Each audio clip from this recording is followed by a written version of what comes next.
करना हमारी नासमझी होगी।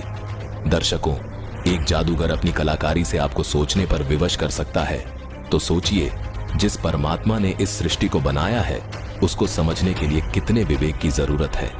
इसलिए धैर्यपूर्वक सभी प्रमाणों को समझिए और भगवान की किसी भी लीला पर शंका न करके अपने मनुष्य जीवन को बर्बाद होने से बचाइए।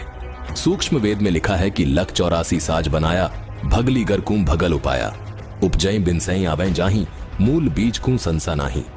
भावार्थ है कि परमात्मा ने जादूगर की तरह 84 लाख प्रकार के प्राणी बनाए और इनमें एक ऐसी व्यवस्था कर दी कि उपजे बिन से आवे जाहें, मतलब पैदा होते रहें और नष्ट होते रहें। लेकिन आत्मा नहीं मरती। आत्मा को मुक्त करवाने के लिए आदि सनातनी पूजा करना आवश्यक है।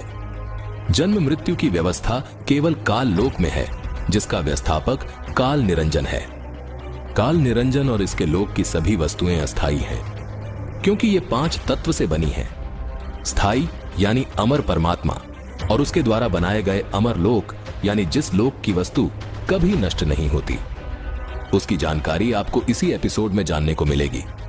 दर्शकों, काल निरंजन और इसके लोक की तरह ही साइंटिस्ट द्वारा बनाई गई पेप्सी अस्थायी है, यानी कुछ समय के बाद सड़कर नष्ट हो जाती है।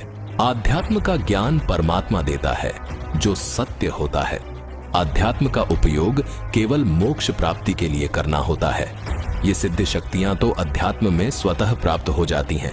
ये सिद्ध शक्तियां आध्यात्म में कूड़ा करकट के समान मानी जाती है और वो कूड़ा करकट ही साइंस पर भारी पड़ता है। तो दर्शकों, इस साइंस और अध्यात्म को समझने के लिए ये उदाहरण पर्याप्त था। इसलिए जो ज्ञान परमात्मा ने स्वयं आकर बताया है, हमें उस पर विश्वास करना होगा, तभी हम सत्य को जान सकेंगे।